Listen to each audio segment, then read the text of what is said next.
Yes. So, hello students. I hope all of you are doing good, right? I'm also doing good. Thank you so much. So, as you know, we'll be taking up the topic offer and acceptance today, right? I have shown you the outline yesterday. Yes, but before that, we'll be doing a quick recap of what we have discussed in our previous session. Plus, maybe whatever doubts you have posted, whatever doubts you have messaged, I'll try to answer those doubts as well in my recap session itself. Right. So, if you remember, we have talked about kinds of contracts wherein we said on the basis of enforceability or legal validity, we have got valid contract, then void contract, right? Like that. So, if you can recall, right? If you can recall, what is valid contract? Contract which is enforceable in the court of law. Contract which is enforceable. That means the essential elements of a valid contract has been satisfied. The court of law can compel the parties to perform. Correct. Then coming to the next one after the void contract, after the valid contract, what we have discussed is void contract. Void contract means which is not enforceable or ceases to be enforceable. And now what do I mean by not enforceable? Obviously it means that you cannot go to court of law, or even if you go to court of law cannot compel the parties to perform. Correct. So basically they have not satisfied section number 10 requirements, okay, or requirements of section number 10. Then in this category itself, we have even another one which is voidable contract. What is voidable contract? Where there is an option given, option available with whom the aggrieved party, the party who has suffered, right? What do you mean by aggrieved party? The party who has suffered will get an option to make the contract valid or void. If the party wants to continue with the contract, that means they want to make it valid, then they can continue with it. But just in case they decide that they don't want to continue with it, they want to make it void, that is also possible. So it's with the aggrieved party that they have got the option to decide. Now we said, when will it happen that the contract will become voidable? There can be many circumstances, out of which one circumstance I have picked, right? If you remember, we said if the consent is not obtained freely, like if the consent is obtained by way of coercion, by applying coercion, okay, acceptance is taken from the offeree, from the other party, okay, by way of coercion, then the contract becomes what? Voidable. Correct. So some of you have asked me this doubt. I explained this earlier. Now I think at least it might be clear if you have not understood earlier, right? Then coming to illegal agreements. Illegal agreements is nothing but where the object itself is illegal, unlawful, right? So maybe you will say the essential elements of a valid contract is satisfied. No, it can't be, because when we say illegal, obviously it is expressly declared to be void. So these illegal agreements are always void ab initio. That means void from the very beginning. Then we have unenforceable contract, and I hope you remember unenforceable contract means again not enforceable, but then due to which reason it is not enforceable, right? It is not because of the non-compliance of section 10, but it is because of the other special requirements. If there is some special requirement, like the contract has to be in writing, the contract has to be on a stamp paper, or the contract needs to be registered, something like that. If there is some special requirement which is not fulfilled, then we will say that is unenforceable contract. If section 10, I'm repeating again, if section 10 conditions not satisfied, then we will call it as void contract, okay, which has the same effect, that is not enforceable only. But then if some other requirement is not satisfied, okay, then we will call that as, we call that as unenforceable contract, okay. Then apart from the legal validity or enforceability, we said another basis can be formation or mode of creation of contract, right? Formation or mode of creation of contract, wherein we said there can be express contract, there can be implied contract. So talking about express contract, right, it is nothing but expressed in words, okay, maybe written or maybe oral. So it can be oral, it can be written. So some of you have asked this doubt that, sir, why will a person do an oral contract? See, we never said that you have to do the contract orally. We are just saying that this is also a type of contract which is possible. Okay, sometimes contract may be written, sometimes contract may be oral. Of course, the drawback of oral contract would be that it would be difficult for you to prove later, right? Proving will be difficult. So we don't advise oral contract, but just we're saying that when we talk about express contract, there is a possibility of written or oral both. Okay, this is covered where section number 9. Then we have got implied contract. Implied contract means which comes into place because of the conduct. That means the act or omission. Correct? Act or omission. So maybe sometimes when we walk in a self-service restaurant and have a cup of tea, then it is implied. Right, it is implied that now you'll have to pay for that particular cup of tea. So there comes what? A contract. So it's implied. Or maybe if I give you one more example, let us say there is a bus. Okay, there is a bus, RTC bus only, you can say, the RTC bus which is plying, which is on a particular road, okay, which is plying on a particular road or particular street. It indicates what? It indicates that those who want to step in can step in, those who want to travel, those who want to get into that particular bus can get in. So once you get into that bus, right, you have implied that you want to enter into a contract. So there again, there is no word of mouth actually, written or oral way, but then it is just implied, right? Okay. And then this conduct can be act or omission as well. Okay, act or omission as well. If you remember, I've given you some example with respect to omission also yesterday. Like I said, if I say that Naman, you please buy my car in case Harshal doesn't buy. So if Harshal is not buying, right, that is implied now that me and Naman may have a contract in place.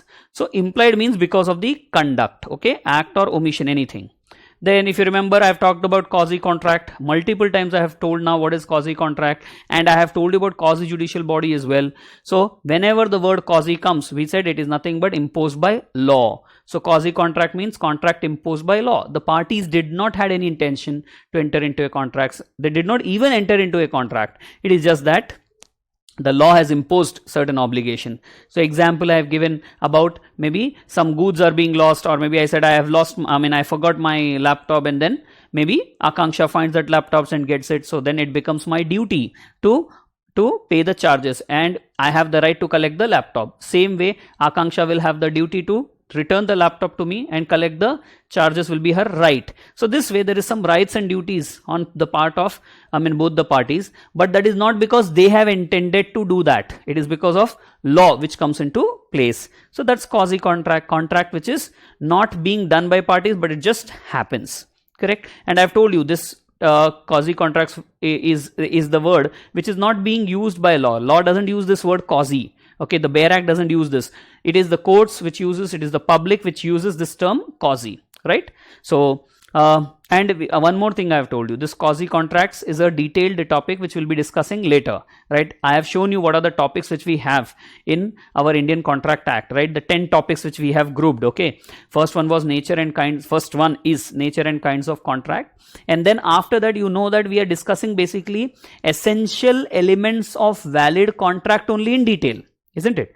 After discussing nature and kinds of contract, what is that we are going to discuss? Now, you know, we are going to start offer and acceptance, which is nothing but an essential element of a valid contract. Then we are going to discuss consideration, capacity to contract, free consent, legality of object and consideration, right? Agreements which are expressly declared to be void. So that means basically we are going to talk about all those essential elements given under section 10 in detail. Okay. So in that, I have also told you one of the topic is quasi contract which we are going to discuss. So in detail we'll discuss there, but brief idea I have already given. Okay guys, so pay attention, please. So then tacit contract, we said tacit contract means the contract which comes by some action or customary mode. So I've given you example, auction sale. In case of auction sale, if you remember, I said striking of that hammer on the table. Only when that happens, striking of hammer on the table, then we say yes, the sale takes place, right? The contract comes into existence. Or maybe they say 1 time, 2 times, 3 times, right? 1, 2, 3, going, gone, right? Like that they may use some customary mode. That is where the contract will come into place, otherwise not. So that is called a tacit contract. Then this is all what? On the basis of formation or maybe mode of creation. Then e-commerce contracts, the name itself is enough. Electronic way when the contract is done, right? Maybe the internet is being used. E-commerce contracts, right, is nothing but about electronic data interchange. So those contracts are called as e-commerce contracts, right? Then this was the second basis. First one was what? Enforceability or the legal validity, correct? And then second one was mode of creation or formation. The third one is on the basis of formation, right? On the basis of formation. So I have told you here, see, when we are discussing about performance, okay, when we are discussing about the basis performance, then we will have to use two things here. One is at the time of formation of contract. At the time of formation of contract, and second one is about what? After formation of the contract. See, when we are talking about at the time of formation of contract, which terminologies are used, or which type of contracts we use? Unilateral and bilateral. But when we are talking about after formation of the contract, then what is used? It is executory and executed contracts, right? It is executory and executed. So before getting into this again, I will just recall that example which I have given you yesterday. I said Akanksha madam has lost her Tommy Choo Choo, right? And I have taken 4 scenarios here. Just recall one by one. Akanksha madam has lost her Tommy Choo Choo. And then what happened? Amit, her friend, could find that Tommy Choo Choo. So gets it to Akanksha, right? Gets it to Akanksha. That means Amit has already done something. And now Akanksha madam is so happy that she says, I will pay you ₹1,000 for this. I will pay you what? ₹1,000 for this. So she's not paying 1,000, but she's saying, I will pay. So that means here there is a contract taking place. Till now there was no contract. But now there is a contract taking place. And when we talk about at that moment, when the contract is taking place, what is happening is one party has already performed and the other party is yet to perform. So those parties, okay, that party which is yet to perform is doing nothing but promise. So if you understand, Amit has performed. Amit has already got the dog, not dog, Tommy Choo Choo. And Akanksha has said that I will pay ₹1,000. That means she's doing what? A promise. So if you understand, when are we talking about this? At the time of formation of contract, because that time the contract is getting formed when Akanksha says I will pay ₹1,000. Okay, so at that moment we will call it as unilateral contract. Okay, we'll use which term? Unilateral. Okay, then question comes that what is bilateral contract? So I said with the same example, if I make some change wherein Akanksha lost her Tommy Choo Choo, Amit is the friend of Akanksha. So what Akanksha does is she informs Amit. She calls up Amit and says, Arey, I have lost my Tommy Choo Choo and I am deeply hurt. So please, if you find that Tommy Choo Choo for me, please get it. I will pay you ₹1,000. Okay, this is what she said. And Amit said, wow, I'm getting an opportunity to earn ₹1,000. And anyways, I know Tommy Choo Choo, right? So I can find a Tommy Choo Choo and get it so that I can get what? 1,000. So now when this is happening, right? When Akanksha proposed this, Amit also said, yes, I will trace out that Tommy Choo Choo. That means the contract is getting formed. So at that moment, that means at the time of formation of contract, at that moment, that's nothing but at the time of formation of contract, what is happening is Akanksha has promised that she'll give 1,000. Amit has promised that, yes, I will trace I'll trace Tommy Choo Choo for you. So this is where both the parties are promising. No one has performed. At the time of formation, again understand, at the time of formation of contract means what? When the contract is being done, that time we'll use the term bilateral contract, because here both the parties have promised each other. They have not performed. None of them have performed. If one would have performed and another would have promised, then we would have used the word unilateral contract. Alright, then the other names also we have discussed. When it comes to unilateral, we said it is contract with executed consideration, because already one party has performed. Whereas bilateral means contract with executory consideration, because the parties have not performed. None of the parties have performed. So that's where it is contract with executory consideration. These are other names of unilateral and bilateral. Okay, then coming to executed or executory contract. These terms, please understand, this terminology we use only after formation of the contract. Okay, which means what? Now same example, Akanksha and Amit. Akanksha lost her Tommy Choo Choo. So she called up Amit that please find that Tommy Choo Choo I'll pay you rupees 1000. Amit said, okay, I will find out, and if I find, you please give me 1000 rupees. Okay, let's say this happened on 1st of May 2000, as I've written also here. See, okay, 1st of May 2000, this happened. Now what happens? Let us say on 3rd of May, Amit gets that Tommy Choo Choo to Akanksha, and Akanksha also pays that 1000 rupees. That means both are performing. Okay, so it will be called as executed contract. Performance plus performance is nothing but executed contract. See, please understand, when did the contract come into place? On 1st of May 2000, when Akanksha lost her Tommy Choo Choo, she called up Amit. Okay, so that is at the time of formation of contract. Okay, on 1st of May, when this is happening, that is called as at the time of formation. Okay, now after that, whatever is there will be called as after formation of the contract. So when I pick that example, or pick this example, then I said 3rd of May this fellow comes with Tommy Choo Choo. So 3rd of May will be obviously after 1st of May. That means after formation of the contract. This will be called as what? Executed contract, because both the parties have performed their part on 3rd of May. Okay, now you might say, sir, 2nd of May, what will be the position? On 2nd of May, if you have to call this contract as, executed or executory, what will we pick? Obviously, on 2nd of May, we will say 2nd of May is after formation, right? 1st of May was at the time of formation. 2nd of May will become what? After formation of the contract. So, and 2nd of May, none of the parties have performed, right? So, it will be called as executory contract. Okay, are you getting it, guys? So in this example only, if I talk about, in this example only, if I talk about 2nd of May 2020, then what will happen is it will become executory contract. But 3rd of May, it is nothing but executed contract, because both the parties have performed. Okay, then coming to executory. Now you might have understood, but again am I explaining. Okay, the same example. 1st of May she lost. 2nd of May, none of them have performed.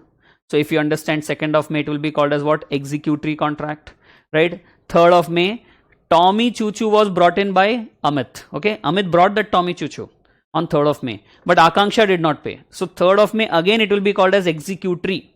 See, it will be called as executed only when both the parties have performed their respective obligation.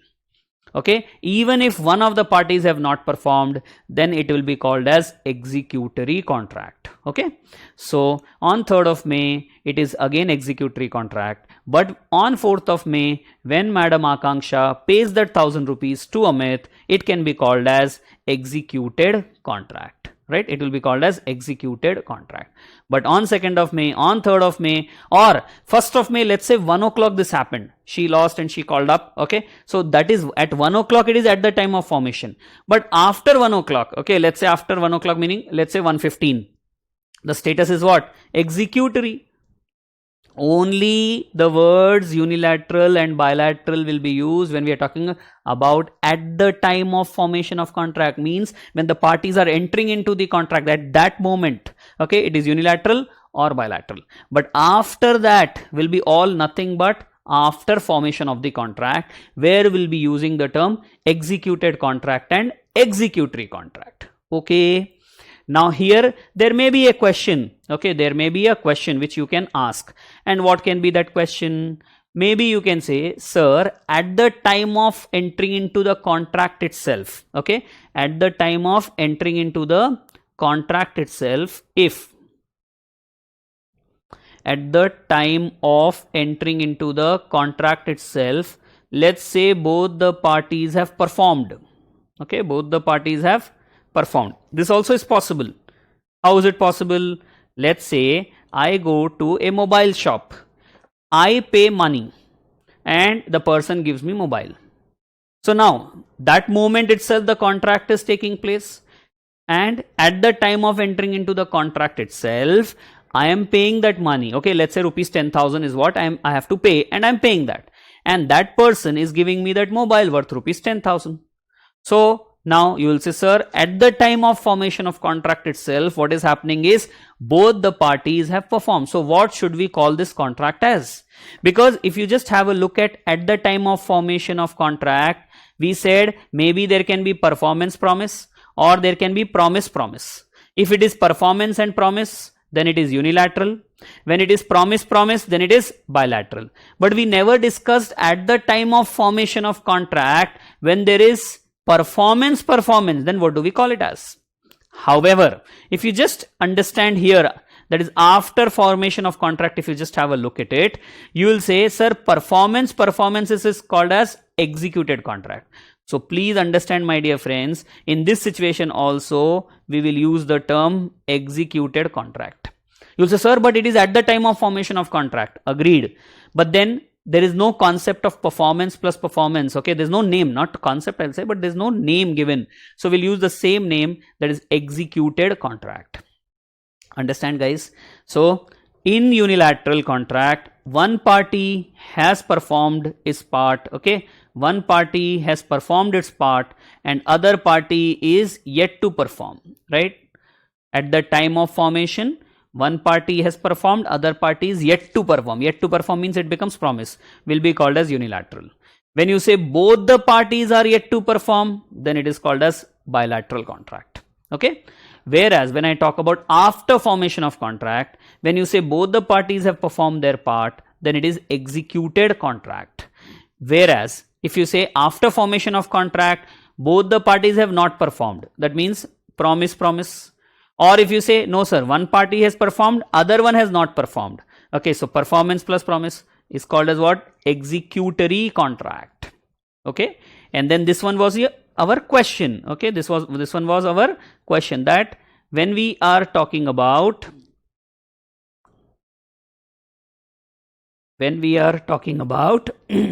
at the time of formation of contract, both the parties have performed, then what should we call it as? So we said, then we'll call it as simply executed contract. Okay. Now, just to give you a very chindi example here from our day-to-day life, let's say boy and a girl. Okay, a boy and a girl decided to get married. So do you think when they decided to get married, immediately we'll call them as husband and wife? No. At that moment, maybe you will say fiancé if engagement has taken place or they have committed themselves, right? And slowly, or maybe later on, when the marriage takes place, after the marriage, they'll be called as what? Husband and wife. So please understand, initially we use some other term and later on, that is after marriage, we use some other term. It's quite possible, right? Or it happens, no? Same way here. At the time of formation of contract, which terminology will use? Unilateral, bilateral. After formation of the contract, which terms will use? Yeah, executory and executed contract. But you may say, no sir, they saw today. Okay, a boy and a girl met today itself and today itself they got married. Then obviously, as we said, okay, here in this example, I was saying that it will be nothing but executed contract. Same way, there will be using the term husband and wife. Right, same day they saw each other, same day they got married, so there is no question of calling fiancé and fiancée, but rather will directly or straight away call them as husband and wife. So if I talk about this scenario which I just raised, this question which I raised, at the time of formation, if both the parties have performed, then we said what will be called as executed contract. Okay guys, I hope now it is clear to you. Still not clear, then please read from the book once. Okay, read from the book once, and then if you have any query, you can always post that query to me. Okay, then as per English law, if you remember, as per English law, we said they classify the contracts into formal and simple.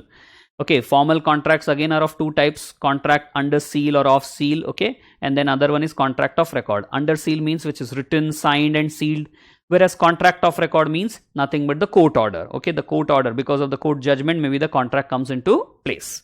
Simple contract means nothing but written or oral. And if you remember, I have told you that English law, whenever we are discussing something from English law, we are trying to compare Indian law with English law. That's only for the sake of, okay, your knowledge, general knowledge. Okay, it's not that you need to memorize this, it's not that you need to by heart this, right? Then, if you recall, yesterday I have told you that there can be different types of questions asked in the examination.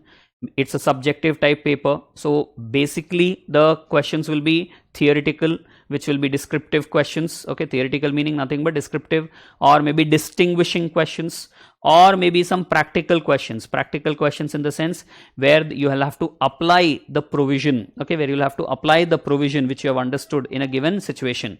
And then maybe there is a possibility, we don't know, maybe there is a possibility of what they asking MCQs or true or false with reason, or maybe fill in the blanks. Okay, very less chance, but yes, we cannot rule out. Okay, then I've told you that when they are talking about theoretical question like descriptive and distinguishing, then basically they are checking your understanding of the concept and whether you're able to remember things or not. But when they're asking practical question, the main idea is to check whether you're able to apply the provision which you have understood, right? Apply the provision which you have understood or not. So that's where practical questions. And then MCQs, true or false, fill in the blanks, again is based on the, what do you say, understanding concept only. Whether you remember the concept or not is what they'll check, right? Then I have told you, when you're writing theoretical questions, you should be writing point wise, right? When it comes to distinguishing questions, also point wise, but then maybe in a table form you should present it, right? And when it comes to practical, when it comes to MCQs, true or false, obviously as per the requirement you will write.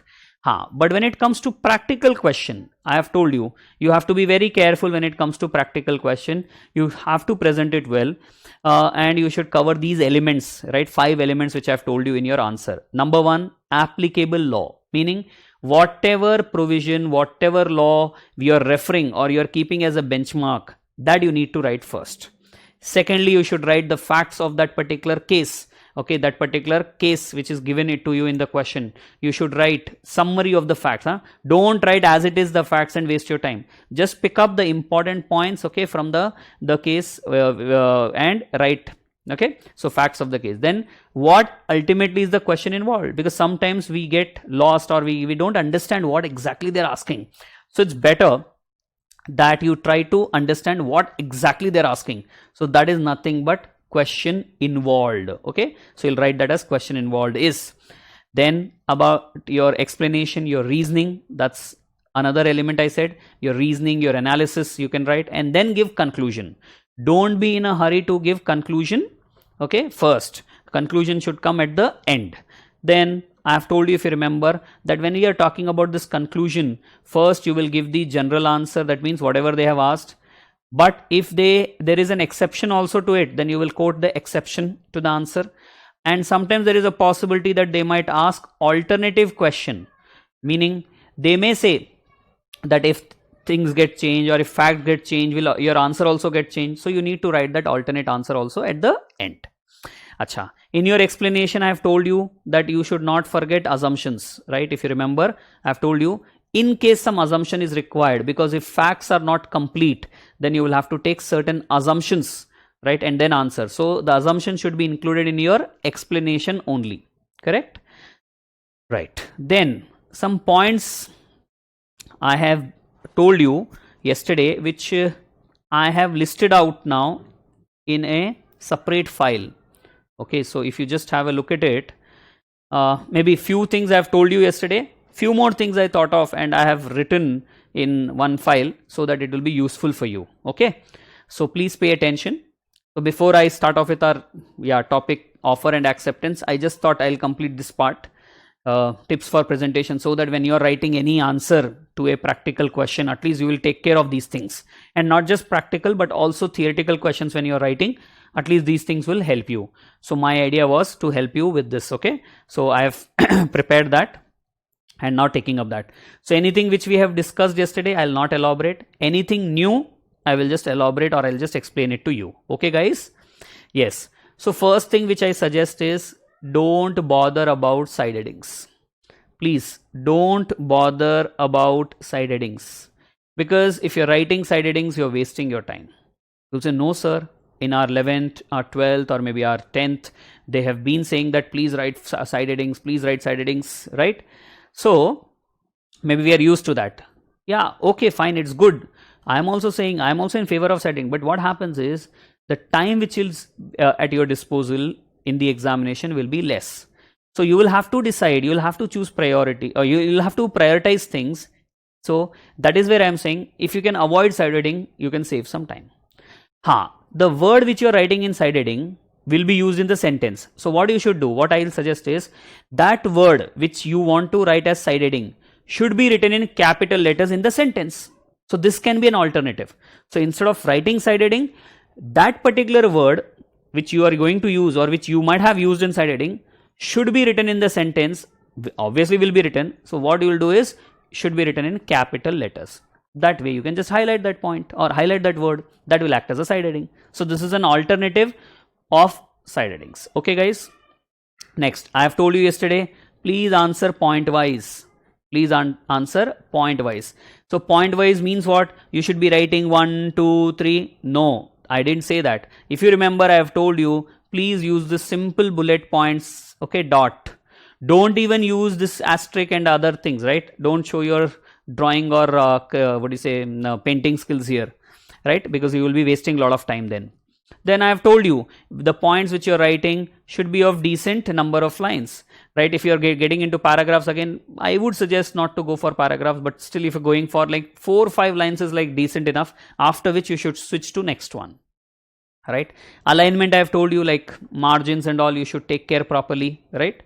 Then please understand, you might be knowing this, but still I am saying no strike offs. Okay, like this, see example, if you just observe here, this is not right, boss. Please don't do that. See, these overwritings, please avoid. Okay, no overwritings, no strikes off and all.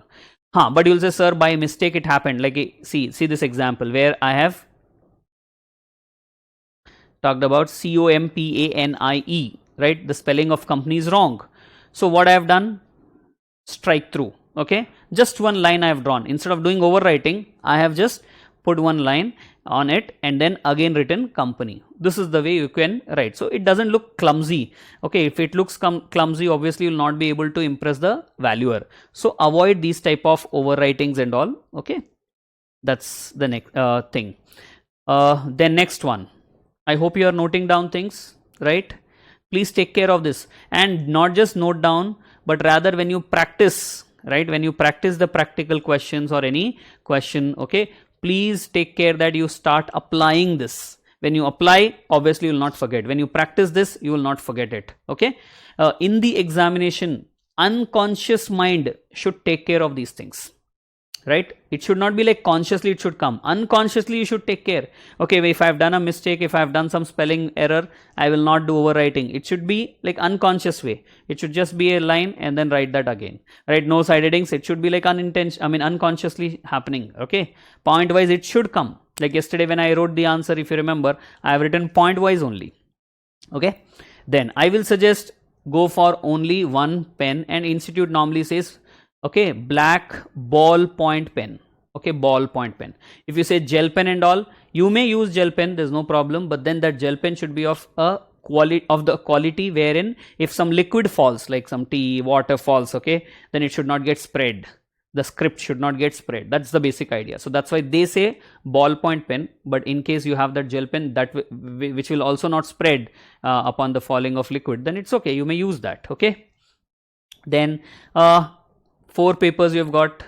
Let's say those 2 are what, your MCQ based. So if I talk about 2 papers, I'll say for those 2 papers use 2 different pens, because normally what happens is the color of the ink gets changed, right? It becomes slightly darker, and maybe you'll have those problem with the blotting of ink. So if possible, 1 pen each paper. I'm not saying that after using the pen in the accounts examination, it should be thrown. You can use it later on, but for the paper number 2, again use a new pen.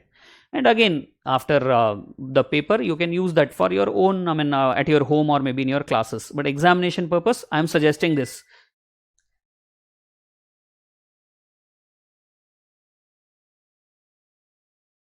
Yes, guys.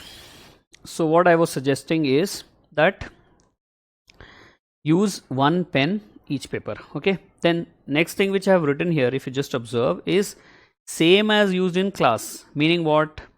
Meaning here that if you are using a particular brand, you are using a particular model of pen in the classes, then you get used to it. So don't try too much in the examination. Rather, use the same pen in the examination also. Otherwise, it becomes difficult in the examination to try with new things. So no experimentation in examination. Okay, this also you can keep in mind. Acha, if you are not able to write simultaneously, don't worry, I will send this file to you. Okay, I'll PDF this file and send it to you. So don't bother so much, but try to listen to me so that I can quickly cover this. Okay, or I can quickly complete it. Then what I'm saying is personalize the answer. See, yesterday when we were writing the answer, Mr. M died in an accident. So if possible, in the analysis which you do, in the explanation which you give, use those particular names which are given in the case. Okay, and then try to conclude. That is going to be always better, so that it doesn't look like you're answering generally, but you're answering to that specific case. So that's why I'm saying personalize the answer. That means use the name of the parties in your explanation or analysis. Okay. Next, no multiple color of pens. Okay. In the class notes, probably you're using multiple colors. I am also using, but in the examination, it is not allowed. Only single color. Okay. Maybe pencil you can use, but then not multiple color of pens. Then I hope you are aware of this. If you are not aware, then remember, no underlining is allowed in the examination. Same way, no circling is allowed. Now don't argue here or don't ask me questions on this, please. These are the instructions given by ICAI which all of us are supposed to follow. Whether it sounds logical, not sounds logical, it's all a different thing. But then please understand, this is what ICAI says. Why is circling not allowed? Simple reason, because normally a person correct the papers will do the circling. Similar way, if you want to understand the logic behind no underlining, the person correcting the paper might have the habit of underlining. That's where they say no. But you think it is illogical, still you'll have to follow. Okay. Then coming to language, I've already told you, if you want to have a sophisticated language, okay, in the basic classes I've told you, if you want to have a sophisticated language, then you'll have to use simple English, which is grammatically correct and should be using maximum legal terms and euphemisms. What is euphemisms? What is euphemisms? Yes, euphemisms means using less harsh words. That means nothing but using polite words is euphemisms. I gave you an example. Instead of saying bribe, you may use the word gift, right? Normally it happens. So that way, you have to select words carefully in the examination as well, okay, while writing the answer. Then this I have told you yesterday, bullet points should be inside the margin. Only question numbers should be outside the margin, right? Then in the examination, write each answer on fresh page. Okay, write each answer on fresh page. So if you have first question wherein you have 4 bits, then 1A should be on first page, 1B maybe on the second page, 1C on the third page. If you say no sir, our 1A is of answer is of 2 pages, then okay, start the 1B question on third page. So see to it that any new answer which you're writing should be on fresh page. No sir, in 5th question, A bit covers 4 sub-bits because they're true or false. Then it is okay, boss. But otherwise, make sure that you're answering, okay, on fresh page. Each answer on fresh page is what ICAI says again. Then please understand, diagrams, flowcharts, we might use in the classroom again, but should not be used in the examination unless they specifically said, please explain this with the help of a flowchart. Please explain this with the help of a diagram. Then you're supposed to write, otherwise you should avoid this. Then I have told you, I guess earlier only, that you will be provided with a single rule paper in the examination, not plain paper. So start using single rule books only. Okay, whether it is accounts, whether it is business laws, BCR, anything, please start using single ruled books so that you get that practice, okay, practice which will help you in the examination also. Then if possible, this is again my suggestion, if possible, don't use complete cursive handwriting, okay, because everyone may not be able to understand complete cursive handwriting. Now, what do I mean by complete cursive? Because you'll say, sir, you're also using cursive handwriting. Yeah, I am using, but my handwriting is not completely cursive. Like if you observe, normally what happens is, when I'm talking about completely cursive, people will write P as this, K as this, correct, I as this. So if possible, please avoid all this. This complete cursive handwriting may not be understandable to everyone. So make sure that the person who's correcting your paper should be like, comfortable, should feel that yes, you have not, wasted his time or you're not troubling him much. Okay, if you make his life easy, then he will make your life easy. So this is again my suggestion. To follow or not is your wish. India is a democratic country. Okay, my job was to give suggestion. I have given it because few people argue with me. So I'll not take up that. Any query you post relating to this, I'm not going to answer at all. Okay. Then no short forms, I've told you yesterday itself. But then I've told you, if you remember some example I gave you, like I said, if I talk about company, CO dot, okay, company, it's a universal short form which everyone uses. LTD, limited, everyone uses. So you may also use. So something which is universal, okay, fine, you may use. Or suppose you have defined something and then using it. Suppose you have defined something and using it. Sir, meaning, let us say you're writing what? Misrepresentation in some answer, and you know that in the same answer misrepresentation is going to come 4 times. Then you may say, I will write this misrepresentation as MR. So you have defined it, and later on 3 more times when you are writing in the same answer, I'm not talking about different answer, if you're writing this word again in the same answer, then you may use the short form, that is MR. So this is what is defining. Okay, so universal, defining, or another one is used by ICAI. Sorry, another one is what? Which is used by ICAI. So if ICAI is using some short form, you may also use.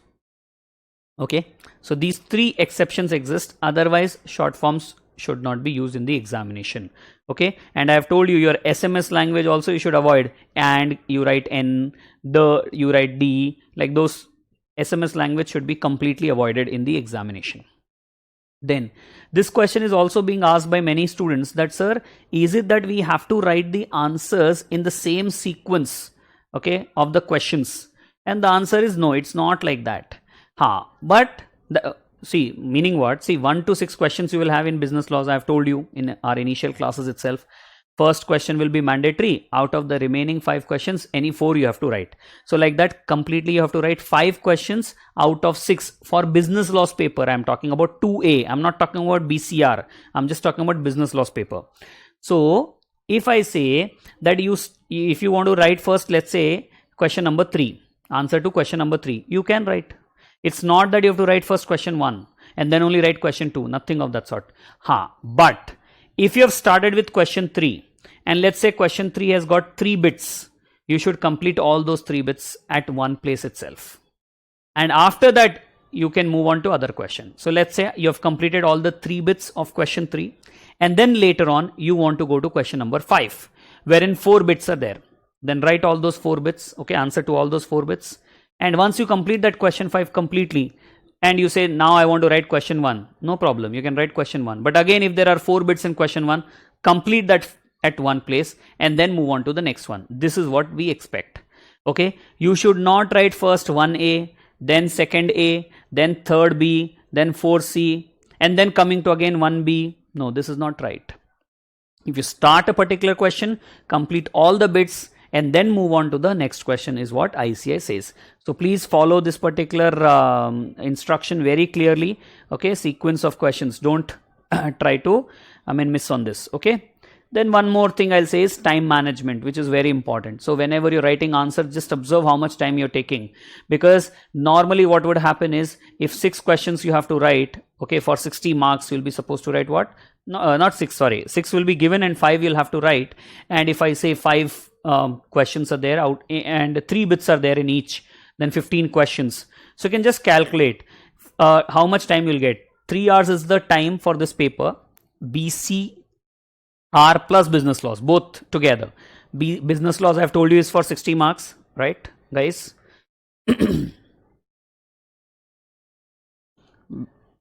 Business laws is for 60 marks. And another thing which you have, okay, this is 2A, paper number 2A, paper number 2B, BCR. BCR is for 40 marks, correct? And business laws is for 60 marks. So, and together how much time you get? 3 hours. Total time 3 hours is what you get. So now what I'm saying is, if let's say 2 hours is for this, okay, 2 hours is for this and 1 hour is for BCR.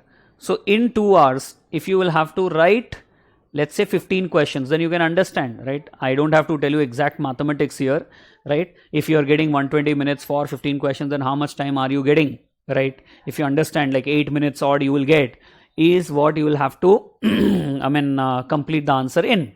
So what my point is, keep that thing in mind. Don't forget that. Okay. From the very beginning, whenever you are practicing some question at home also, or the assignments or the slip test which we are going to give you, make sure that you follow this time strictly. Initially, I understand it might be difficult, but if you keep on practicing, it will be definitely possible. Okay, guys. So I'll not repeat this again because this was something self-explanatory, but I thought if I put it at one place, it will be easier for you. So I will share this file with you and you can have a look at it and start following it. Okay. Chalo. So we have completed our recap, and whatever doubts you had asked, I tried covering in my recap only. I've explained that again. That's where the recap was a detailed recap today. And then with respect to the presentation tips also, I have explained in detail few things. Now we will start with our topic number 2 in Indian Contract Act, right? In Indian Contract Act, we have offer and acceptance. So one of the essential elements of a valid contract is what? Offer by one party to the other. And that other should be giving the acceptance to the person who is giving the offer. That is where the contract comes in place. So if there is an offer, we cannot say there will be a contract. Offer plus acceptance only will result in a contract. So in short, we have discussed this, okay, while discussing section 10.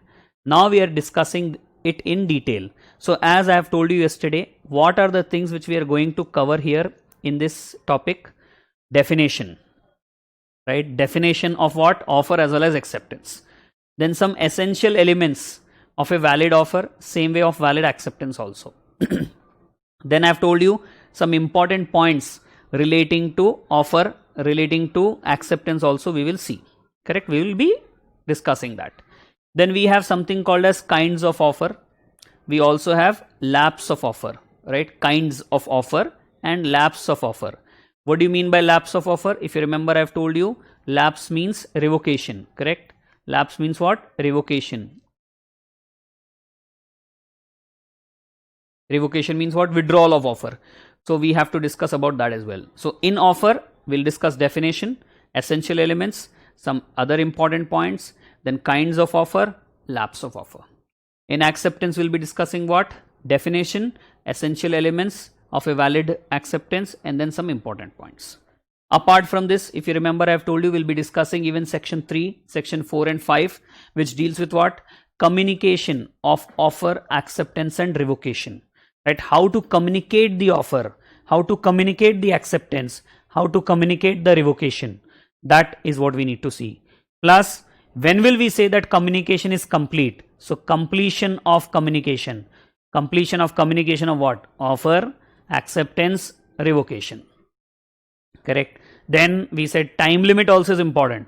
Meaning if offerer wants to revoke his offer, before what time he can revoke his offer. That's where time limit for revocation, time limit for withdrawal of offer is also important. So my dear friends, please understand, we will be discussing all this in our topic number 2, which is nothing but, as I have told you, offer and acceptance. Yes. Now, if you remember section number 1, if you just recall, title, extent, commencement date, then 2 clause H is definition of contract, then 2 clause E, right? This is definition of contract. Then 2 clause E is about agreement. 2 clause B gives acceptance as well as I've told you promise, right? Then 2 clause I, voidable contract, right? Voidable. Whereas this one, 2 clause J is void contract. Then section 10 anyways, you know, essential elements of a valid contract. Then section number 9 is express or implied contract, right? Then 2 clause A, I've told you definition of offer, right? Which we'll be reading in this topic.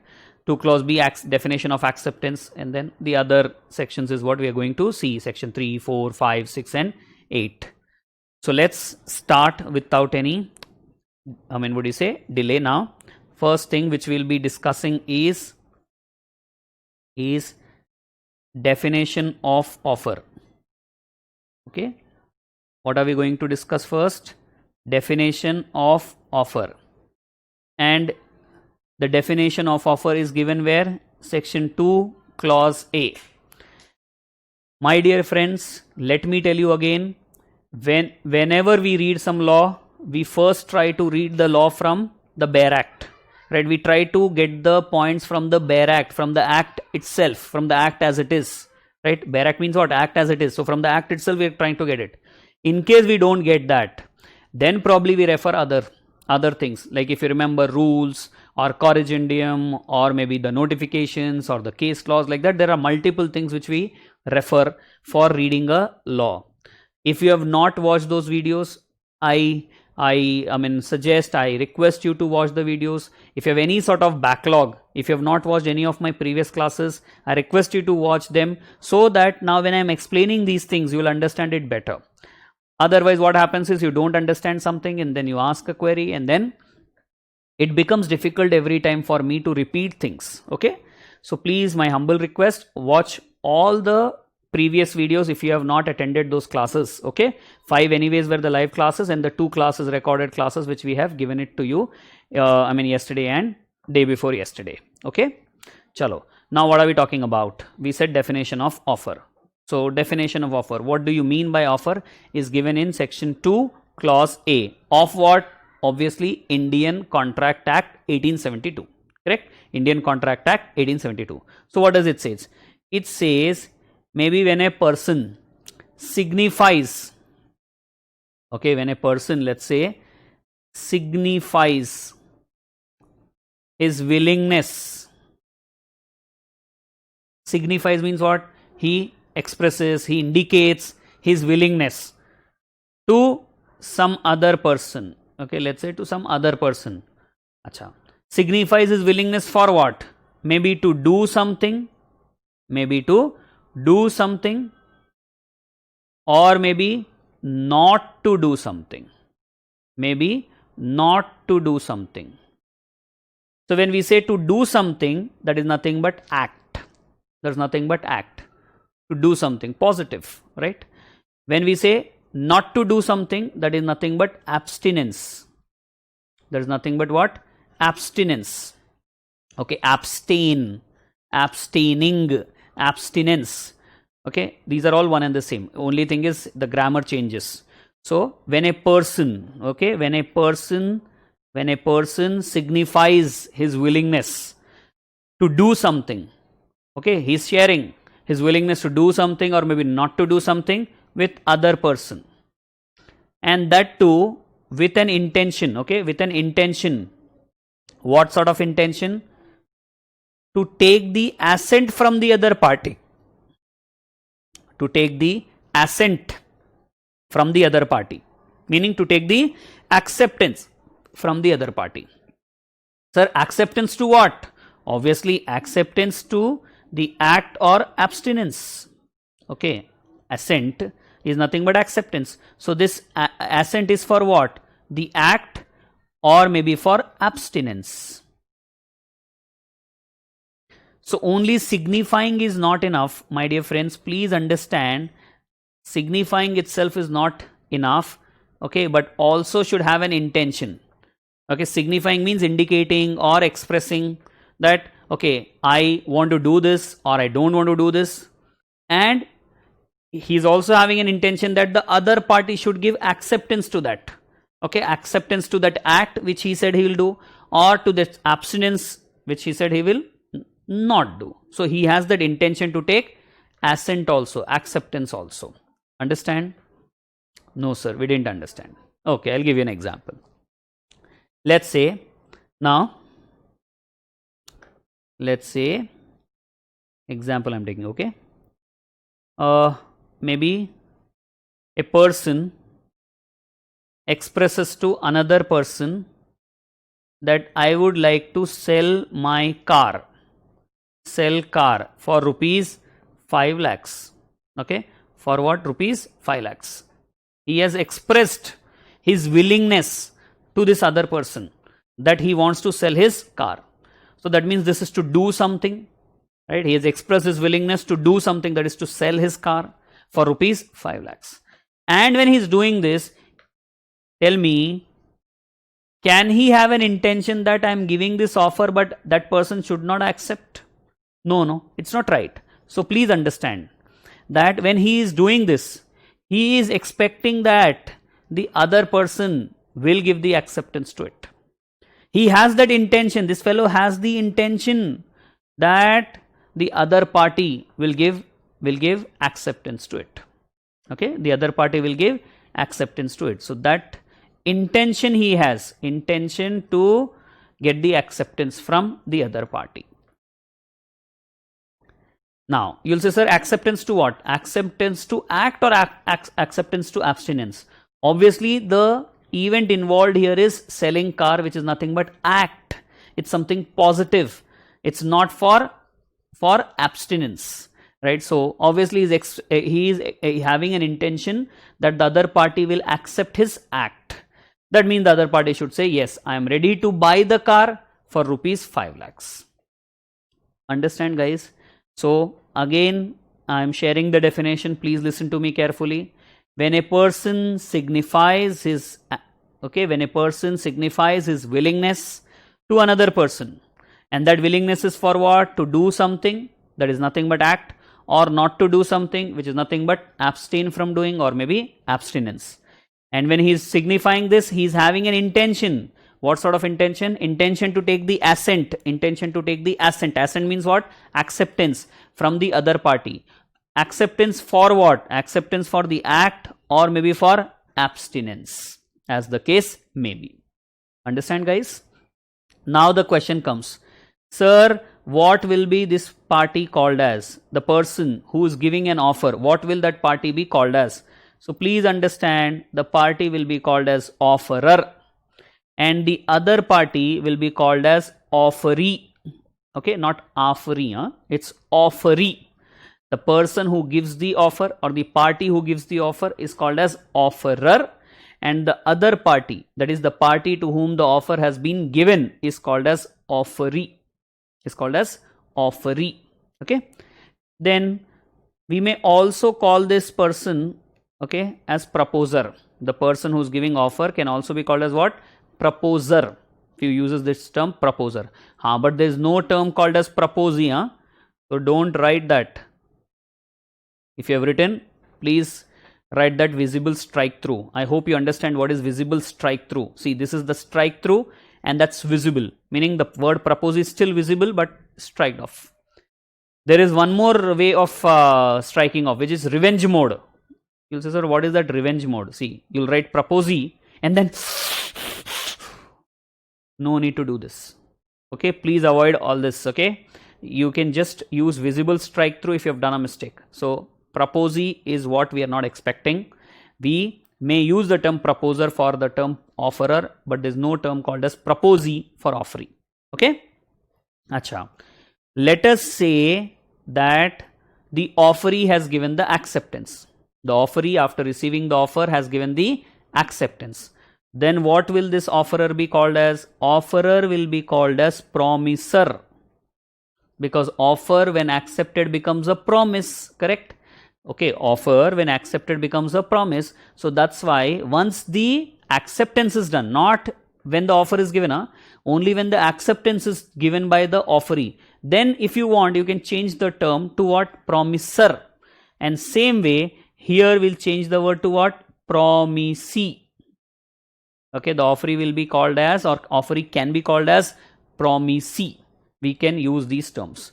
Same as I have told you about, at the time of formation you will be using unilateral, bilateral, and after formation we will be using executory, executed. Same way here. When the offer is given, at that time, please understand, okay, we will be using the term offerer, proposer, okay, and here offeree, offerer or proposer, and the other party is offeree. But once acceptance is given, then it will be called as what? Promiser and promisee. Okay, the parties will be called as promisor and promisee, and I've given you the logic behind that. The logic is very simple. When an offer is accepted, it results in promise as per section 2 clause B, and that's where the parties can be called as promisor and promisee. Okay, great. If you have understood this, now let's move ahead with something more. Or let's do one thing, let's try to see our printed material as well. Okay, so if you just have a look at it, this is topic number 2 in our printed material. Where will you find this printed material? Those who have already got it, very good, and those who have not got it, please understand the link which is provided to you for the video classes contains even the notes, contains even this printed material. So same link you have to use, wherein there is a folder, separate folder for material. Okay, for material, that is nothing but for the book, and you can access the book there. Okay, yeah. Achha, and one more thing, the video classes which are being uploaded is uploaded in the same folder on a daily basis, so the link remains the same. Okay, the link of that Google Drive which is given to you is going to be used throughout our sessions. Okay, so the link will not change on a daily basis, the link will remain the same for classes, and the same link has got even material, that is the book. Okay, yeah.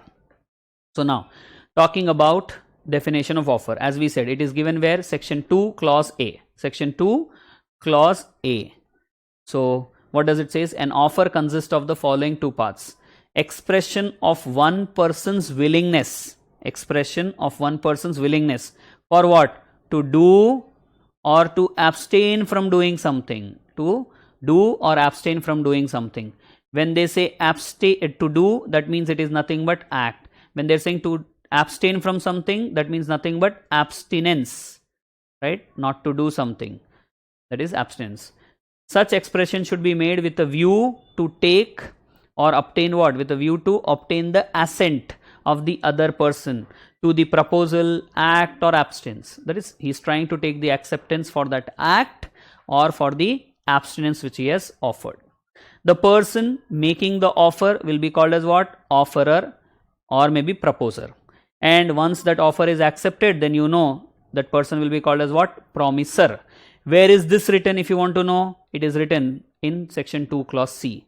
Section 2 clause C helps us understand who is a promisor and who is a promisee. From there only we have got these terms. Okay, and the person to whom the offer is made is called as offeree. Okay, is called as what? Offeree. And when the offeree gives acceptance, then the offeree will be called as what? Promisee. Offeree will be called as what? Promisee. Again comes from where? Section 2 clause C. Okay, so the two parties, offerer, offeree, later on will be called as promisor and promisee. Later meaning when the acceptance is given. Now example, if you just go through the example, there are two persons, A and B. A sends an offer to B to sell his car for rupees 1,25,000 to B. This is an offer, correct? A is the offerer or proposer, and B, to whom the offer is made, is an offeree or promisee. But please understand, when will we use this term promisee? Same way, when will we call A as promisor? Only when acceptance is given. Then only we are going to call it them as promisor and promisee. Okay, my dear friends, I hope all of you have followed this. So now let us continue with essential elements of a valid offer. Okay, let's continue with what? Essential elements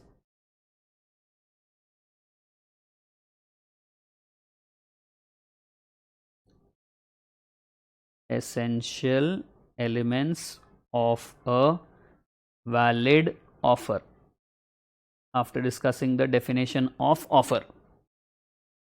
Right, so what do you mean by essential elements of a valid offer? Like we had essential elements for a valid contract, same way we have got some essential elements for valid offer.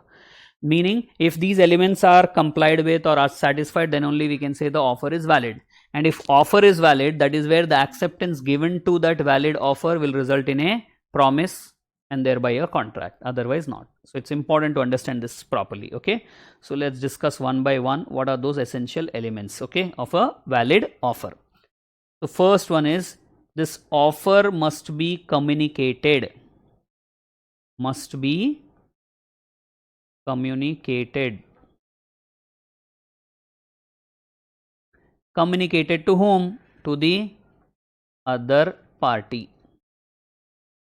Meaning, now in the previous example only which we have taken, where A offered to sell his car for rupees 1,25,000 to B. Okay, so now he is signifying his willingness. That means he is expressing his willingness to whom? To B. So if he wants to sell his car to B, don't you think he should inform B about it? He just says this to himself that, okay, I want to sell my car to B for rupees 1,25,000. Will that be enough? No, it can't be. Akanksha thought that I will ask Amit to look out for my Tommy Choo Choo. So do you think now if Akanksha says this to herself, okay, maybe standing in front of the mirror, will it be enough? Will it suffice? No. So please understand, if you want to give the offer to someone, you will have to communicate to that someone, right? So that's where the first thing must be communicated. What must be communicated? Obviously offer. We are discussing offer. So offer must be communicated to the other party. And why is it that it should be communicated to the other party? Because the offerer has an intention to take the acceptance from the other party. So this offer should always be given with a view. With a view to obtain what? To obtain the consent of that other party. What is that other party? Called as offeree. So whenever offer is given with a view to obtain the consent of offeree. Right? Don't just give an offer for the sake of it. When you're giving an offer, be serious about it. You should have an intention that the other party should accept my offer. That should be your intention. When A said, I am ready to sell, or I want to sell my car to you for rupees 1,25,000. What was there in his mind? It was there in his mind that yes, this person should give acceptance to it. That way the offer should be given. This is another essential element which has to be kept in mind. If you don't have this intention of taking acceptance, then it cannot be called as a valid offer. Maybe you will call it as offer, but that cannot be called as valid offer. Then very important thing, that this offer when given must not be, you can say, putting, or must not be putting a burden of acceptance. Well, sir, what does that mean? It means when the person is giving an offer, when one party is giving the offer and saying that you will have to give acceptance to it, I don't know anything, right? If I don't hear from you, that means you have accepted it. These type of things will not work.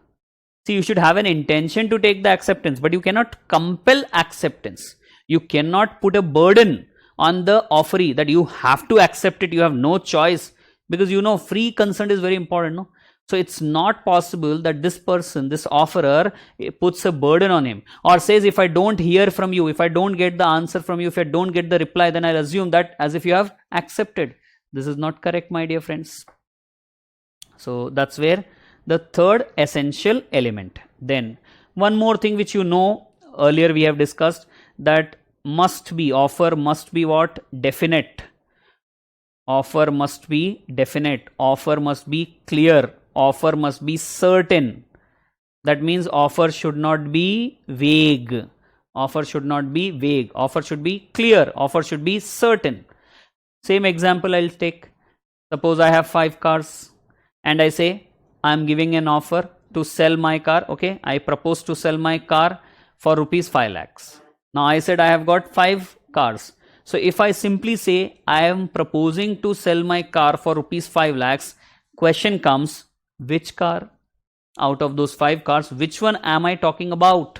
Isn't it? So that is a question which will be raised. So my dear friends, we need to understand that when we give an offer, any person, any party who is giving an offer should always be giving an offer, right, which is definite, clear, certain, no chance of any confusion, no vagueness at all. Right. Then must be capable of creating legal relations. Okay, must be capable of what? Creating legal relations.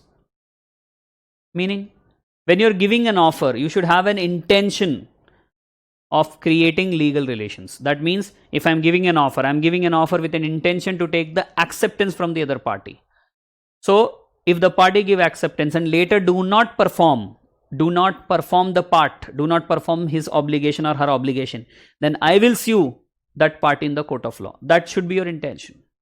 Okay, so you will, when you are giving an offer and you want to call that offer as a valid offer, please understand it is very important that you should have an intention of creating legal relations. That means your intention is to make that party bound. Okay, legally bound. Once accepted, then you are serious about it. If that party doesn't do that his part, then you will take that party to the court of law. Right? Same way, if you don't do your part, then that party will take you to the court of law. That should be the intention there. That is where we say offer must be capable of creating legal relations. Okay, offer must be capable of creating legal relations. One more we can take is must express final willingness. Offerer, okay, offerer when he is giving an offer must express what? The offer must express final willingness. Meaning what? If someone is giving an offer, it's not that he's still thinking about it. It shows his final willingness. Yes, this is final. I want to sell my car. No, I am thinking that I'll sell my car. Do you think this is final? No. So it's very important when you're giving an offer, think about it. Okay. When do you think about it? Before giving an offer. Otherwise, don't give an offer.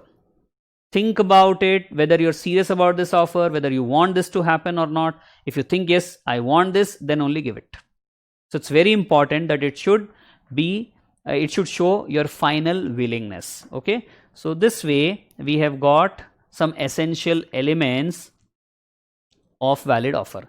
Only if these essential elements are met, then we can say the offer is valid. Right. So let me just quickly take you through again. What did I say in this? The essential elements include what? That the offer must be communicated to the other party. That's very important. The offerer cannot just speak to himself. He'll have to convey it to that other party. Which other party? To whom he wants to give the offer. Right? Other party in the sense to whom he wants to give the offer. Because again the question comes, if I want to sell the car to Naman, is it that I should give the offer to Naman or should I go and communicate with Harshal? No, if I have to give this to Naman, I should communicate directly with Naman. You may say, sir, but if let's say Harshal is Naman's agent, then okay, that's an exception. Otherwise, normally we'll say, okay, if I want to sell to Naman, then I should communicate with Naman. With a view to obtain the consent, right? With always a view to obtain the assent, consent, acceptance. This is all one and the same, assent, consent or acceptance. And I hope you are paying attention to the spellings as well. Acha, one more thing, let me tell you. See, if you commit any spelling mistakes in the examination, then maybe there is a chance that they may ignore if that spelling mistake is not changing the meaning. If that spelling mistake is not changing the meaning. But if spelling mistake changes the meaning of the sentence, then obviously they'll deduct marks. For example, suppose you had to write legal hair. You had to write legal hair in the examination. Now you might have understood what I'm going to say now. Instead of writing H-E-I-R, you have written H-A-I-R. Right? H-A-I-R. So what will happen? Maybe E replaced with A, but will change the meaning. So this spelling mistake will definitely prove to be costlier for you. That means they're going to deduct marks for it. So keep in mind that you don't commit spelling mistakes. And just in case it happened, then probably it could save you, or it can save you only if that is not changing the meaning. Okay. Yeah. So I was talking about essential elements wherein we said communicated to other party, offer must be communicated with a view to obtain the consent, right? Should not put a burden of acceptance on that offeree. He should be freely be able to decide that. The offer must be definite, clear, certain and should not be vague. The offer must be capable of creating legal relations. So it's not about social relations or agreement. We're talking about legal relations here. Then only it will be a valid offer. It should always express final willingness. So it's not that he's just thinking, or it's not that, I mean, he's still yet to decide and all. Okay, he has already decided what is that he wants to do. That's what we expect. Okay. Chalo, great. Now let us talk about important points, some important points relating to offer, and in this only we will cover even type of offers or classification of offers. Okay, when we are discussing important points, that time we will be discussing even maybe type of offers also. So let us start one by one, or we can do one more thing. If you want, we can read these essential elements from the book once, okay, just to have more confidence, and then maybe go ahead with that important points or types of offers. Okay. Yes. So let's read once from this. Now, essential elements of a valid offer. The offer must be communicated to the other party to be accepted. Thus, an offer accepted without its knowledge does not confer any legal rights. Yeah, the other party didn't get to know about the offer, then how will that party give the acceptance? It's not possible. So communication is very important. That is where the other party can give acceptance to it. Otherwise, acceptance will have no meaning. Okay. Suppose I did not give any offer to Naman, but Naman comes and says, yeah, I accept. Arey bhai, I have not given an offer only to you. Where is the question of you saying acceptance? Next, second one. The offer must be made, the offer must be made with a view to obtain the consent of the offeree. So as soon as the offeree accepts it, the offerer is bound by it, because once the acceptance is given, then it results in promise. And when there is promise on both the parties, from both the parties side, it will result in a contract. So that's why they're saying offerer is bound by it. Only when acceptance is given, then the offerer is bound by it. Example, A jokingly said that he was willing to sell his horse for rupees 2,000. B, knowing that A was not seriously making the offer, said that he has accepted the offer. In this case, A's offer is not the real offer, not a valid offer, as he did not make it with a view to obtain the consent of B. Right? Because he was just joking here. So he had no intention of taking the acceptance from B. So if B is giving that acceptance will have no validity. Okay, that because that offer itself is not a valid offer. Then an offer must not put the burden of acceptance on the offeree. Right? No burden. It should not put any burden. The offerer cannot say that if the acceptance is not communicated within a fixed period of time, the offer will be considered as accepted. Okay, if offerer says that I don't hear from you within so and so time, I'll treat that as acceptance. No, these type of things can't be written. Law doesn't recognize it. Then the offer must have its terms definite, certain and clear. Correct? So A offered to sell to B 100 tons of oil. The offer is uncertain as there is nothing to show what kind of oil is intended to be sold. Next, the offer must be capable of creating legal relationship. Example, A invited B to dinner and B accepted the invitation. It is a mere social invitation and A will not be liable if he fails to provide dinner to B. Correct? So it's important that it should be capable of creating legal relations. Next, the offer must express the final willingness of the offerer. Sometimes a party does not express his final willingness but proposes certain terms on which he is willing to negotiate. In such cases, he is not making an offer because he is not expressing his final willingness to enter into a contract. See, sometimes what? He might say that I might think if I get, let's say, rupees 5 lakhs for my house, then I might sell off that. So this is what? Again, doesn't show his final willingness. He is still thinking. He is still contemplating that, which cannot be called as final willingness. So it's important that there shall be final willingness, okay, coming from the offerer's side. Then only that offer can be called as a valid offer. Okay, guys. So Now let's talk about the next one. So till now, what did we discuss in this? We have discussed the definition of offer, which is coming from section 2 clause A. Okay, section 2 clause A.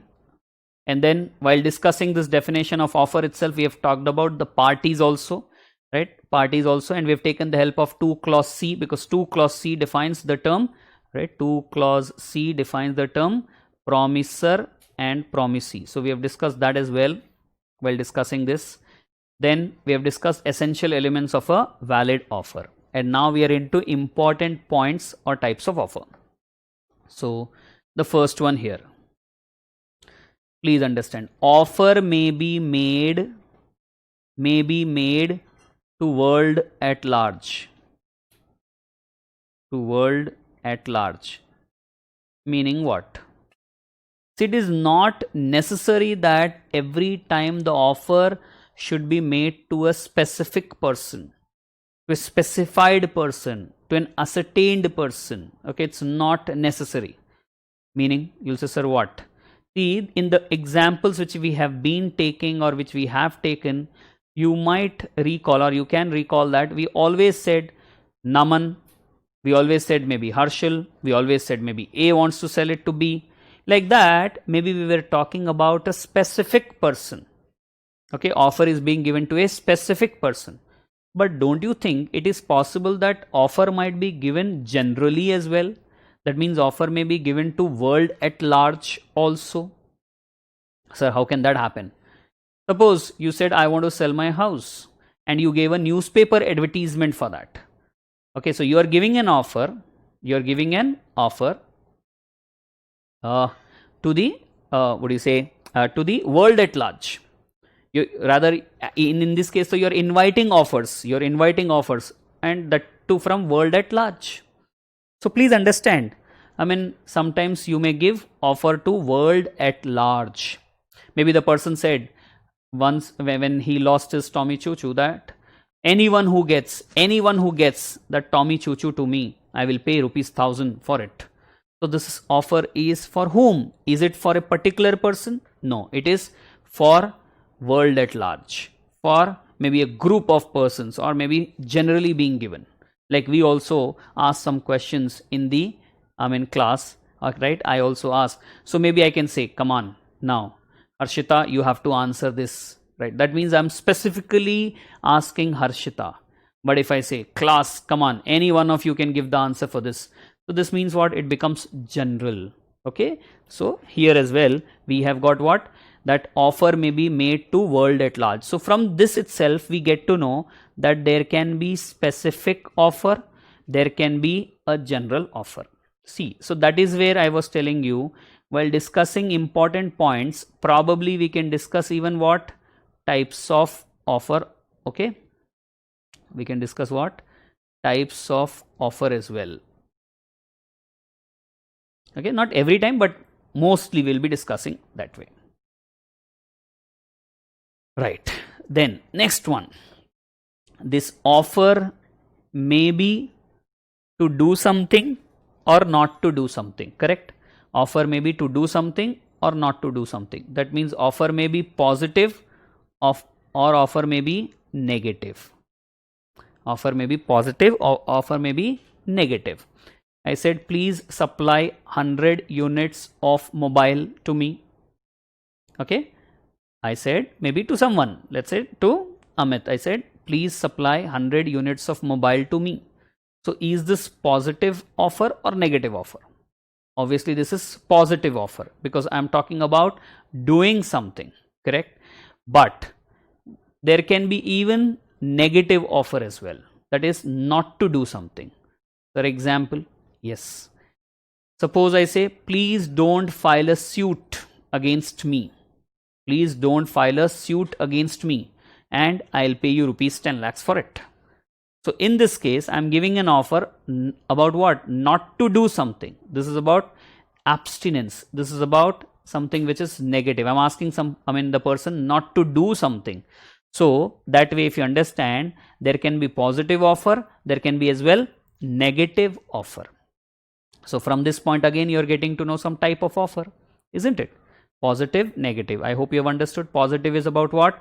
To do something, right? To do something. And negative is about what? Not to do something. This we have understood from the definition also, because definition also was talking about it. Next, third one. Offer may be express or offer may be implied.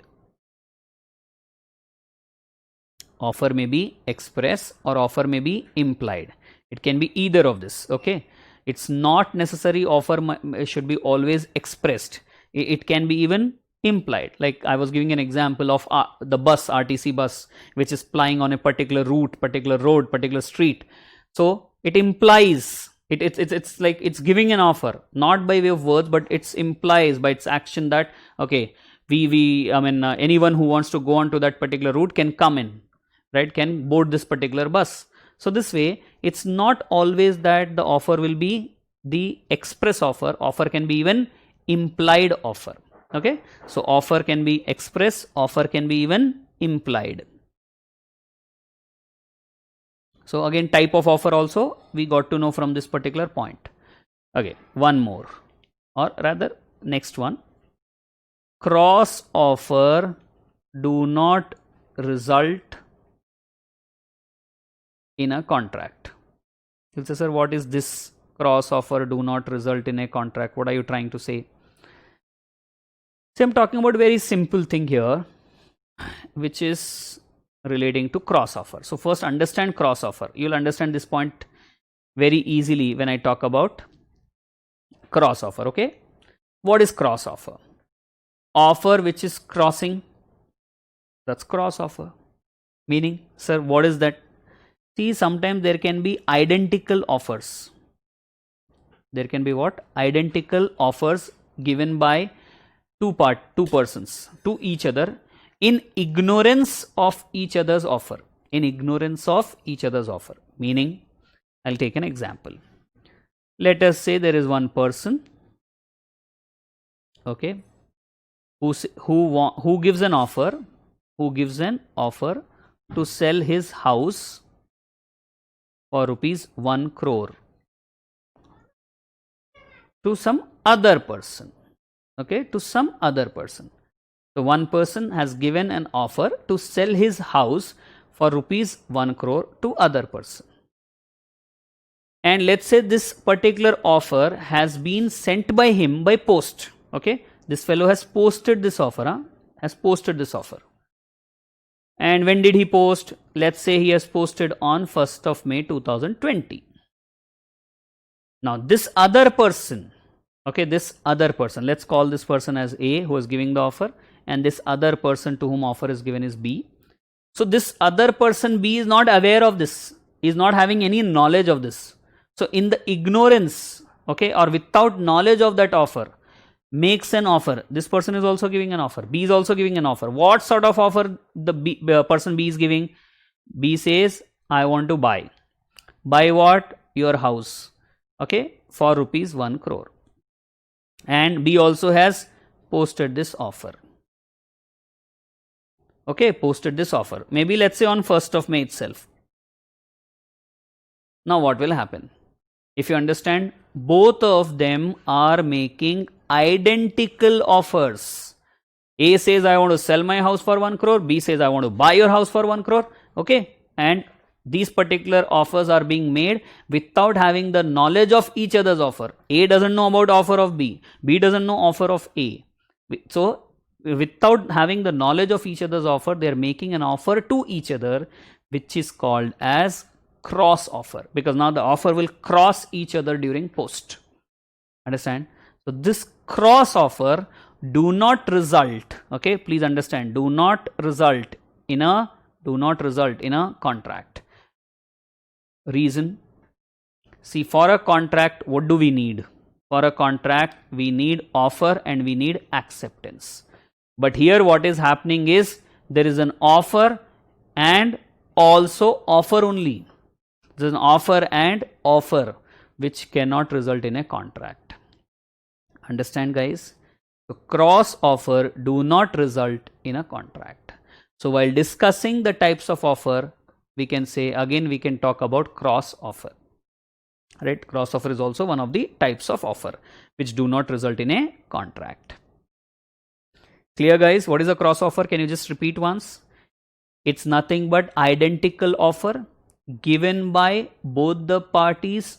Okay, the offer given by both the parties, identical offer given by both the parties without having knowledge of each other's offer. Okay, yes. Then next one or another one we would like to take up.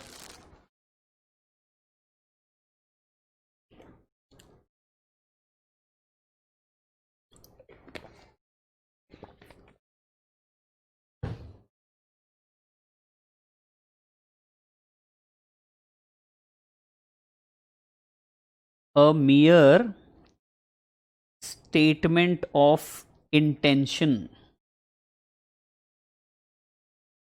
Mere statement of intention is not an offer. Sir, what?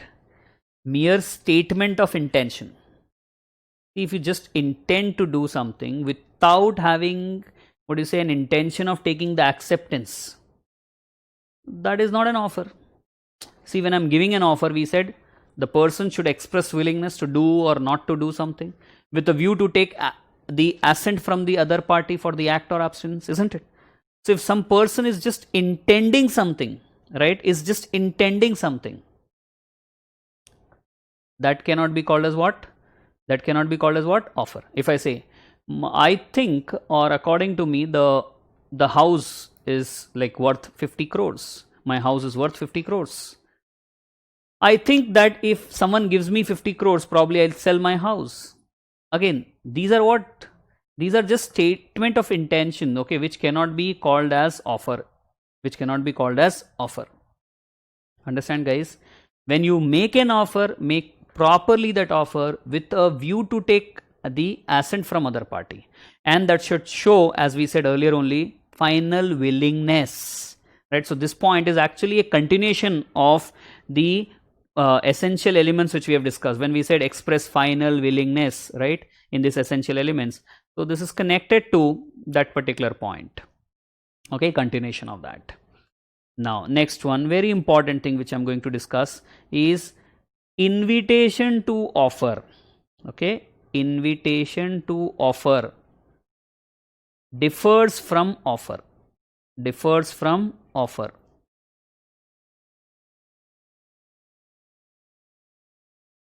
You'll say, sir, what does this mean? So you need to understand first what is invitation to offer, and then you'll have to understand what is offer. Okay. So let me explain what is invitation to offer, and then offer and also acceptance. You will understand it. Person gave an ad or advertisement in the newspaper. For what? Anything you can say. Let's say for selling his house. To sell his house. This person A gave this newspaper advertisement that he wants to sell his house. Now, person B comes and says, I am willing. Okay, this person B comes and says, I am willing to buy your house. I am willing to buy your house. Now, don't you think after this, A should agree? Yes, A should agree to it. Okay, yes, I will sell my house to you. Correct? Should happen or not? Yes. So now please understand this willingness of B to buy the house after seeing that newspaper advertisement is nothing but offer. This is not acceptance, my dear friends. Please understand, this is offer. And when A agrees to this, this is nothing but acceptance. This is nothing but what? Acceptance. Now you might say, sir, then what is this newspaper advertisement? This is invitation to offer. This is invitation to offer. Okay. This newspaper advertisement was given to invite offers from others. Right? This was to receive offers from others. Let's see who gives an offer and who gives the best offer. Then I will decide. Then I will sell. Okay, so this can't be called as offer. This is only invitation to offer. But when B comes forward and says, I would like to buy, or C comes forward and also says, I would like to buy, that means they are giving an offer. And after that, again, A has to decide which one he would like to accept, which one he would like to agree upon. So that will be called as acceptance. Okay, my dear friends. Sir, one more example, sir. Yes, sir. Why not? We will take. Don't worry. So I am taking another example of prospectus of a company. Okay, prospectus of a company. All of you have heard of prospectus of a company? Prospectus which is given by the company when they want to issue securities like shares, debentures, when they want to issue to the public, they issue some document called as prospectus. In that they'll write some vital information of the company, right? It will contain vital information of the company so that the investor can read that, can know about the company, and then can take a decision whether to invest in that company or not, whether to buy the securities in the company or not, right? So prospectus is a document by way of which the investors can know about the company and then can take a decision whether to invest in that company or not, correct? Okay, so there is prospectus. And then there is something called as application form, and then there is nothing but allotment, right? There's something called as allotment. These three: prospectus given, person reads that prospectus, the investor reads that prospectus, and then comes and takes the application form, fill it up and gives to the company. He gives that filled up application form to the company, and then company verifies that application form and decides to allots that security, correct? So now when he comes and gives this application form, okay, fill up this application form and give it to the company, what is that particular investor doing? If you understand, he is giving an offer. He's saying, I am ready to buy the security. And when company is allotting the security, please understand, when company is allotting the security, it is nothing but acceptance. It's left to the company now to decide whether to allot or not. That means to accept or not. Then you will say, sir, what is this prospectus then? This prospectus is nothing but invitation to offer. Okay, invitation to offer. Understand, guys? So what we are trying to say is invitation to offer and offer doesn't result in a contract. When there is invitation to offer and there is an offer, you cannot say there is a contract. But when we say there is an offer and there is acceptance, can it result in a contract? Yes, because it will result in promise, and thereby it can result in what? Contract. Obviously, assuming all the other essential elements are satisfied. Okay. Sir, one more example, sir, for this. Okay, one more I'll give. Maybe let's take the example of supermarket or a showroom where goods are on display. Goods are displayed. So goods, let's say, are on display with some price tag. Isn't it? When you go to the supermarket, you find number of things there. Same way when you go to a showroom, maybe number of things are displayed in the showcase or maybe in the almara with some price tag. And then what you do is pick them and put it in the trolley. Okay, pick them and put it in the trolley, and then offer at the cash counter. Offer them at the cash counter. You go to the cash counter with the trolley and give it to them. And then what happens? The person bills it. At the billing counter. That person bills that particular goods which you have picked. Okay, right? So now, my dear friends, please tell me now, what is this? When the person has picked, that is, you have picked and put it in the trolley and go to the cash counter, what is this called as? This is nothing but offer. You have offered that I would like to buy this. And when the person has billed it, has collected the cash and billed it, that means the person has given acceptance. Has given the acceptance. This again, if you understand example of those implied offer, implied contract we are talking about, no? So it's like that. The person has picked it, okay, and given it to the counter. That means he has implied, he is giving that implied offer, and that other person is what? Billing it. So that means acceptance is being given. Now you might say, sir, what is this? And obviously you know the answer. It is nothing but invitation to offer. It's nothing but invitation to offer. So please understand, my dear friends, invitation to offer does not result in a contract. Invitation to offer should be supported by offer as well as later on acceptance. Then only we can say the contract can come into place. Then only we can say the contract can come into place. Followed? Yeah, so we were into what? Yeah, we were into important points or types of offer. We have discussed 6. One more I'll talk about. Yeah, one more is, yeah, answer to a question. Answer to a question doesn't result in offer. Please understand. Meaning, now someone asked me, what is the cost of your car? What do you think is the value of your car? And I said rupees 10 lakhs. Does it mean now that I want to sell my car for rupees 10 lakh? Does it mean that I have given an offer to sell my car for rupees 10 lakhs? No.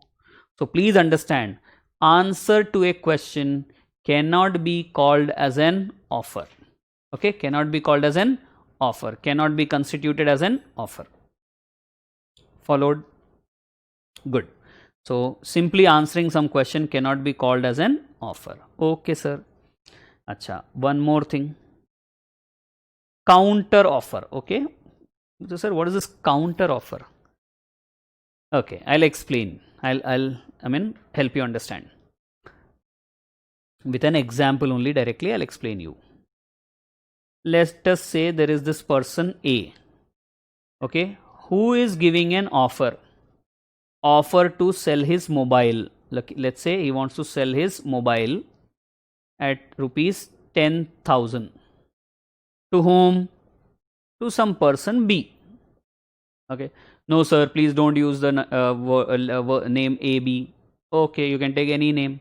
If you want, you can say Shruti wants to sell her mobile. Let's say to whom? Any name again you can take. Let's say Harsha. So now Harsha says, I am interested in buying your mobile. Okay, I am interested. She says, I will buy your mobile, but I will buy for rupees 8,000. Okay, so if you understand this particular statement which was given by A, that is in our example we said Shruti, is nothing but offer. Okay, A has offered, that is in our example we said Shruti has offered to sell her mobile for rupees 10,000 to Harsha, that is B, and Harsha, that is B, has said that I would buy. After knowing this, that means she has the knowledge of this offer. She said after having the knowledge of this offer, she said that I will buy your mobile, but for how much? Rupees 8,000. So this is nothing but counter offer. So what is counter offer? If you understand, counter offer is nothing but conditional acceptance. Right? She is accepting, but she has put some condition here. So conditional acceptance is not a valid acceptance. It will result in what? Counter offer. Because now it is like A has to decide, that is Shruti has to decide whether she should sell that mobile for 8,000 or not. So it's like what? Another offer which has come. So this cannot be called as acceptance. This is only a counter offer. Okay, so counter offer doesn't result again or doesn't amount to valid acceptance. Okay, and thereby doesn't result in a contract. Acha, few people uses this term qualified acceptance also. Huh? What is counter offer? Qualified acceptance. Qualified acceptance means nothing but conditional acceptance, and that itself is counter offer. Okay, guys, I hope you have followed. Yes or no? Right. So ready to buy at ready to buy, but only at 10,000, not ready to buy at 8,000, not at 10,000, isn't it? So That's where counter offer has come. And now the last one here, which is standing offer. Standing offer, or maybe we can say open offer, meaning nothing but continuing offer.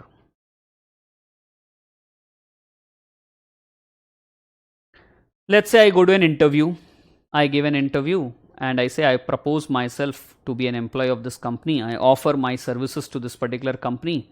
They say we don't need your services as of now. So I say no problem, anytime later also if you need your services you can call me. Okay, or you may say, sir, you're a chartered accountant, you're a consultant, right? So maybe you go and give some offer to a company or to a business entity, wherein you say that you can offer some services relating to company law, right, relating to some business laws, and they say as of now we don't need it. So I say no problem, whenever you need you can call me. So that means it's nothing but what? An open offer given, right? Whenever they want they can come. No sir, let's say you say that only within 1 year you need to give acceptance. Yeah, so it is open till what? 1 year. So even if I put some restriction of this sort, okay, restriction in the sense some time limit, right? Next 1 year you may call me. So till 1 year it is nothing but open. It's nothing but the offer which is standing. Okay, don't say now sleep. What is sleeping offer or what is sitting offer? Huh? So it's a standing. It's a continuing offer. Understand? So this is with respect to what? The important points and even types of offer. Okay, let me just take you through again and then we can read it from the book as well. We said offer can be specific or general. That means offer can be made to world at large also. Offer may be positive, offer may be negative. We said offer may be express, offer may be implied also. Then we said cross offer do not result in a contract. What is cross offer? The offer which crosses each other. That means there's identical offer which is crossing each other. So that means parties have given identical offers to each other without having the knowledge of each other's offer. A doesn't know about the offer of B, B doesn't know offer of A, and that's an identical offer which they're offering. Correct? Then mere statement of intention is not going to result in offer. Just you have an intention is not enough. That one more thing, that intention you should communicate, and when you communicate, we communicate with the view to take acceptance. Correct? So only having intention is not enough. Communicating also is enough, important, not enough, sorry, is also important, plus with a view to take acceptance. And then as we said, invitation to offer is different from offer. Invitation to offer is only to receive offers. So after you receive offer, you will have to decide whether to accept them or not. So I've taken some example of newspaper advertisement or maybe prospectus or maybe supermarket or showroom. That's nothing but invitation to offer. Then we said answer to a question is not an offer. Simply when you answer a question, that doesn't mean you have given an offer. Next, counter offer. Counter offer is nothing but what? Qualified acceptance, conditional acceptance, correct? So when the person is saying that I'll accept your offer, but I'm changing this thing or I want this to be changed, that means that person itself has given a new offer now. So that will be called as a counter offer, and counter offer is not actually a valid acceptance. Then we said there can be open offer, which can also be called a standing offer. That means it's a continuing offer, right? It's a continuing offer. Maybe if you want, you can put some restriction as to up to this time only you can accept that particular offer. That can be done, but otherwise it is, we understand, nothing but going to be or can be accepted till the time they want. Okay guys, so now we have covered what? If you just come to the outline, we have covered the definition. We have covered the definition of offer, right guys? We have seen essential elements of a valid offer. We have seen even the important points of offer, and along with that important points only, we were trying to cover even kinds of offer. So what is left in offer is lapse of offer, right? Lapse of offer, which comes from section number 6. So this is something which is left, and obviously acceptance we have not touched at all, but I was just trying to see, relating to offer we have certain things, relating to acceptance we have certain things, and then section 3, 4, 5, which is communication, completion of communication. So if we say this particular topic 2 we are grouping into 3 parts. first part is what we are actually seeing. In that first part, still something is left, and what is that something left? It's nothing but lapse of offer. Okay, so yeah, obviously we need to read as well from the book, but then I guess yeah, time up. So maybe in our next session what we'll do is do a quick recap of what we have discussed today. We'll revise that first, and after that maybe I'll read it from the book as well. Okay, I'll read from the book as well, and then we'll continue. Okay, so till then, God bless you all. Thank you so much. Take care of yourself. Okay, God bless you. Bye bye.